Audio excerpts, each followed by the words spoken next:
Heaven Official's Blessing. Chapter 238. Audio source: WuXiaWorldAudiobook.com. Bloody Softflower. Vicious battle against Bai Wuxiang. Head priest shouted towards Hua Cheng. Young man, don't underestimate your opponent. His form now is even more difficult to deal with than Bai Wuxiang. Besides, you had the advantage of a better weapon earlier, but not anymore. Sure enough, all of the wounds on Jun Wu's body vanished in one sweep, and he was restored from head to toe. He glanced at head priest and smiled. To teach others on how to face me in front of me, I won't kill you, but you're becoming more bold. That smile was laced with a tone of warning. Head priest stopped speaking, but stared back at him. Xie Lian spoke up. Don't you worry, San Lang has never underestimated his opponents. He was more than clear on this.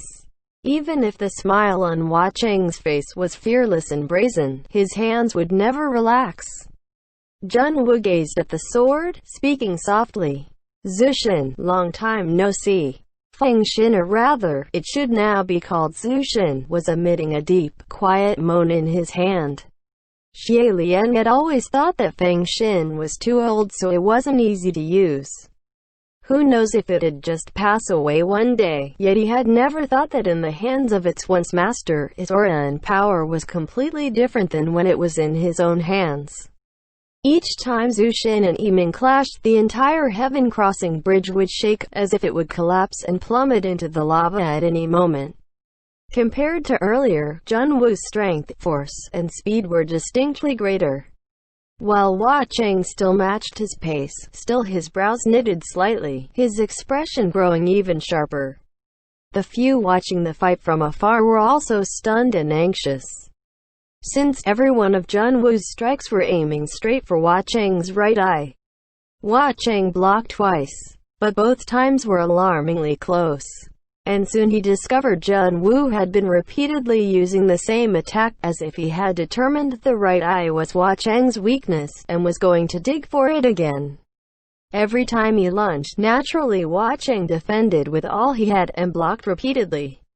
But with this development, wouldn't they have sunken into a tug-of-war with nothing to be accomplished? It was as if the eye of Yiming had sensed danger, and was furious. The black jade-like blade came striking again, and there was a crisp clink. Hua Cheng hadn't raised the saber to parry, but Jun Wu had withdrawn his sword. Clad in all white, Xie Lian had blocked in front of Hua Cheng. Earlier, it was his using the force of rebound to flick away the chilling blade of Zushin. Xie Lian still couldn't sit back after all, and entered the fight. He was skilled in the art of catching the blade with bare hands, but it was still the first time he had ever encountered such a malicious sword.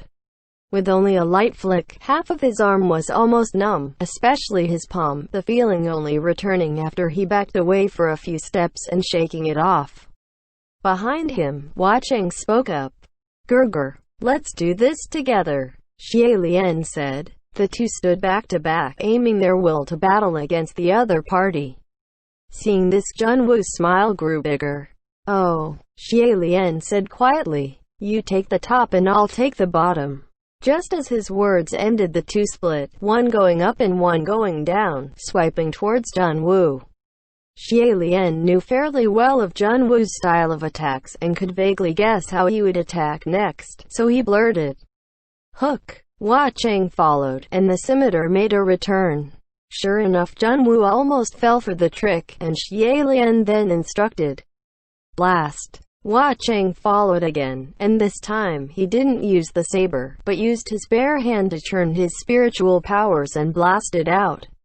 Sure enough, Jun Wu's shoulder was hit, his figure dipping for a moment, and if it wasn't for his wicked speed, those two moves would have probably hit him fatally. As they battled, Xie Lian suddenly snapped to.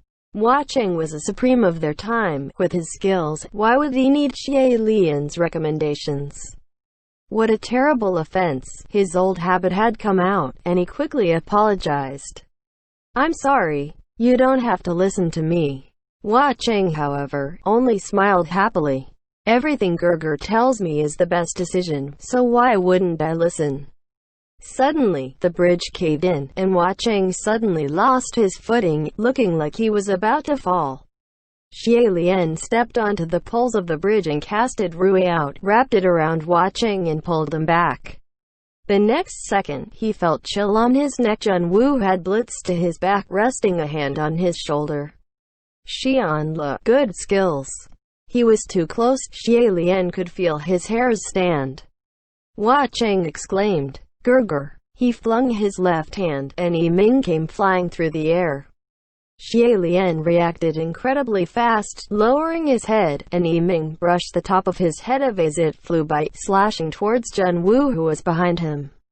Only then did Jun Wu release the hand on his shoulder, and Xie Lian used this chance to leap back to Hua Cheng's side. Yiming then boomeranged back to Hua Cheng's hand. The two worked together seamlessly, and those on the side only saw three shadows appearing here and there like lightning, so fast it was unimaginable and made one suffocate. Meanwhile, Jun Wu's laughter resounded overhead, throughout the lava cave, like he was encouraging them. "Good. Very good. Continue." Mu Qing strenuously dodged where the bridge was caving in, all the while speaking in horror. "Head priest. Is he mental? He's laughing." "I already said." Head priest said. "He's worse than mad. He's happy. This is only the beginning."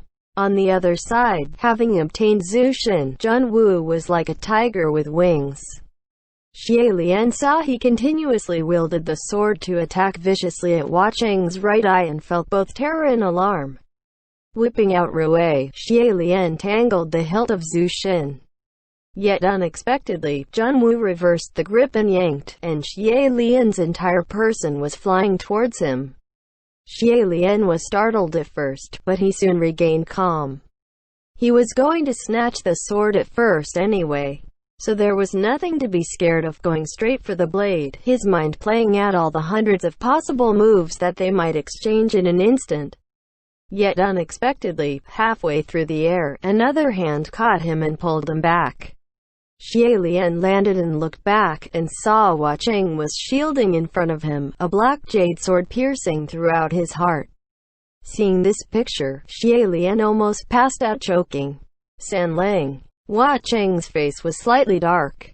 Jun Wu was still waiting for Xie Lian to impale himself against the blade of Zhu Shen, but seeing that it was blocked, he pulled the sword and backed off, looking rather disappointed.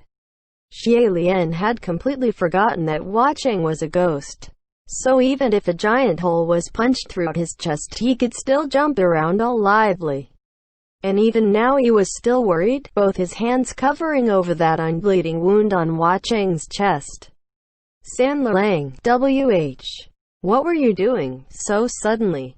Hua Cheng responded. "As if I'd allow you to be stabbed by it again in front of me." For some reason, his tone was a little over-extreme, and Xie Lian was slightly taken aback, but Jun Wu's gentle voice came.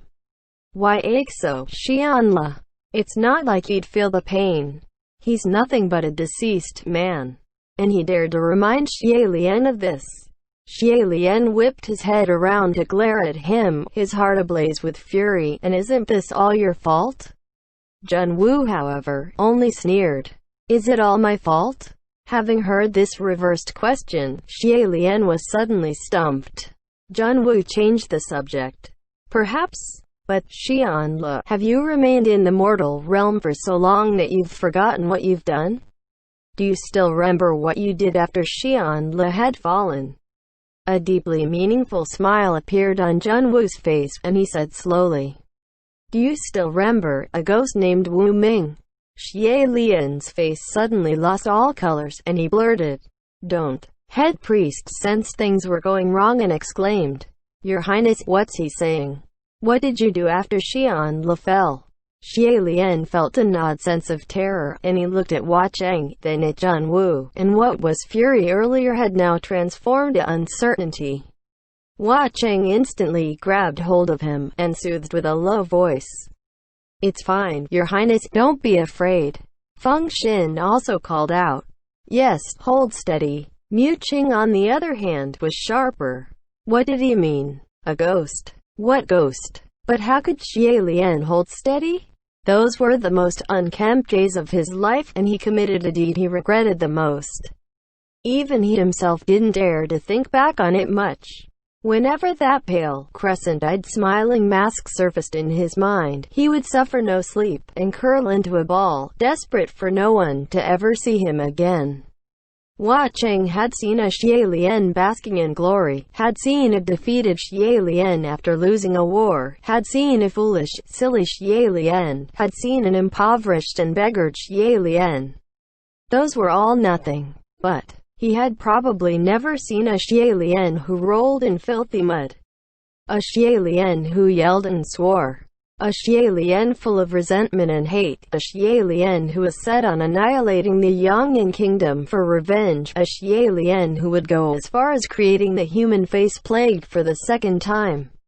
That period of his life was too obscene to be looked back on. If this was the past, if Bai Wuxiang wanted to drag it out, then whatever.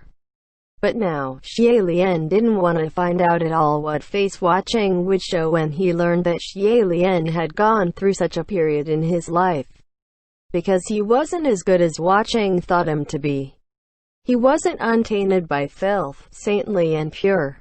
Even if Hua Cheng might only show a sliver of disbelief after learning the fact, Xie Lian would probably never be able to live with himself, and would never have the face to see Hua Cheng again. The moment he thought of this, Xie Lian's face turned steely pale uncontrollably, cold sweat rolling from his forehead, and his hands trembled. Seeing how he was reacting, Hua Cheng's grip on his hand grew tighter, and he said with grave assurance, "Your Highness, don't be afraid. Remember, the one basking in infinite glory is you. The one fallen from grace is also you. What matters is you, and not the state of you. No matter what's happened in the past, I will never leave you. You can tell me anything." To end, he added gently, "You told me this yourself." Xie Lian steadied himself slightly, but Junwu puffed a laugh and said slowly, "No matter what happened in the past, I will never leave you. My most faithful believers, my bestest friends, they also told me that once." Head priest's face changed, and Junwu also swept him a look. But, in the end, as you see, no one was able to truly do as they promised. It looked as if head priest couldn't bear to look at him anymore and turned his head away. Hua Cheng begged, "Believe me, Your Highness. Won't you?" It's not that Xie Lian wouldn't believe him. It's that he didn't dare to try. In the end, Xie Lian swallowed with difficulty and forced himself to chuckle. Then he felt he shouldn't be laughing and hung his head, his voice trembling. "San Lang, why don't you?" "I'm sorry, I might." Hua Cheng gazed at him for a moment, then started. "I actually..." Before he finished, a wave of intense killing intent came lunging, and the two leapt apart. Senses returned to Xie Lian somewhat, and some colors returned to his face. What's with him? Why is he even more faster, stronger? Compared to the form of Bai Wuxiang from before, now, Junwu's speed and power had all been doubled, and it was still growing. They could sense very clearly this horrifying surge with every attack. Mu Qing also noticed another thing, and he shouted, "Your Highness, be careful, he's changed tactics. He's not attacking Crimson Rain Safflower anymore. He's now only attacking you." Naturally, Xie Lian also noticed this. There was only Rue in his hand, and when Rue saw Zhu Xin, it'd shrink back, unable to attack head-on. Fortunately, Yiming had flawlessly blocked every move Junwu used against him.